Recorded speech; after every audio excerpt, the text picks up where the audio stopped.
Hi, I'm Tracy Dimmick and welcome to my blog, Intuitively Aligned. Today I am going to talk about grounding.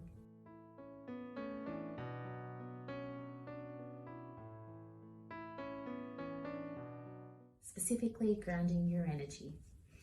So what is grounding and why is it important?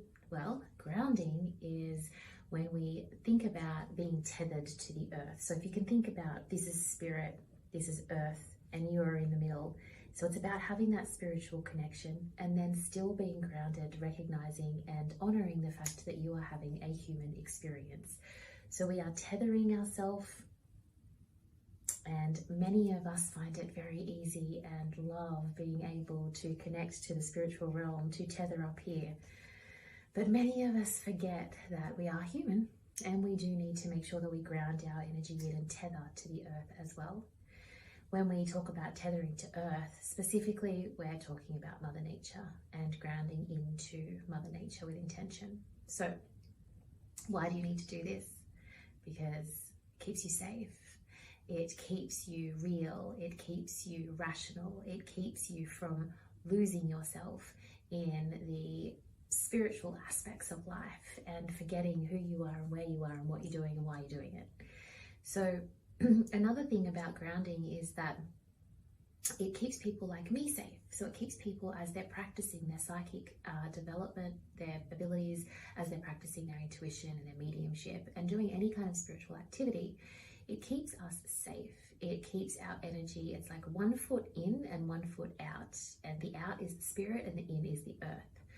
So it's grounding our energy in to the earth. It's like putting an anchor down, tethering ourselves down. It's like we could be a hot air balloon when we want to, but it's throwing those bags of sand down and making sure that we're anchored down.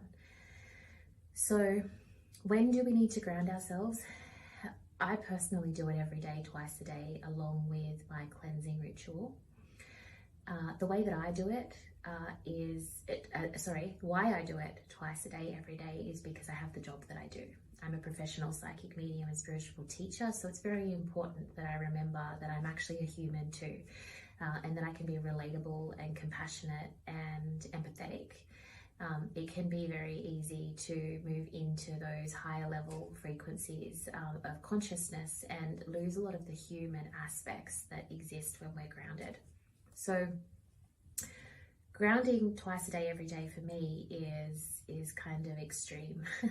But when to ground might be prior to going somewhere where you know that you tend to get a little bit heady, a little bit caught up. So it might be going and seeing certain people who trigger you. So friends, relatives, workspaces, we might have to go to the doctor, we might have to go to the lawyers, we might have to go to the bank, who knows. But grounding your energy in helps to keep your energy safe and to stop it from going off.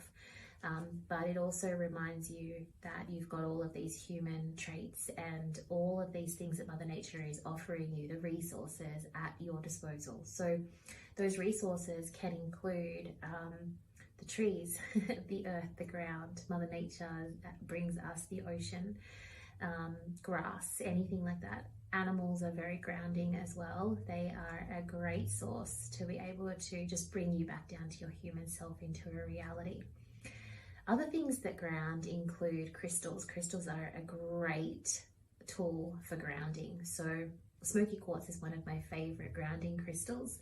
I really love black tourmaline for protection, which we're going to talk about in another video, but black tourmaline is also a grounding crystal. And they're probably my two top favorites, but any of the red colored crystals, so the red jasper, the carnelians, they are grounding crystals too, because they sit in that root chakra color frequency. So a couple of other things that you can do, and this may seem simple, but simply just going out and sitting on the ground and hugging a tree or going for a walk. Those elements of being rooted to the ground are very powerful. Now, how do I ground? I ground in the shower twice a day, And what I do is say feet connect to Mother Earth, and I imagine tree roots coming out of the bottom of my feet and going down deep into the earth and connecting to the core of the earth, which I have always imagined that there is a clear quartz crystal, a mother clear quartz crystal sitting in the middle of the earth, and I bring my roots and I wrap it around it and I steal all of the energy, all of the goodness of it. And then it shoots back up, and it just allows me to feel anchored and grounded and supported and connected in a very intentional and spiritual way, even though it's a human aspect. So that's how I ground.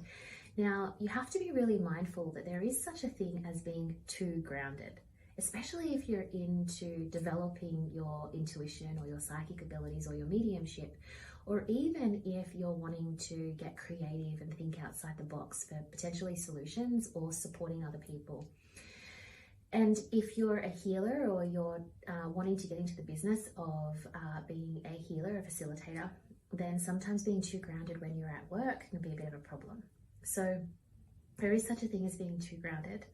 And you do have to work out your individual, it's like a thermometer of whether or not you're too up, or too open, too high, and whether or not you need to just come down a little bit.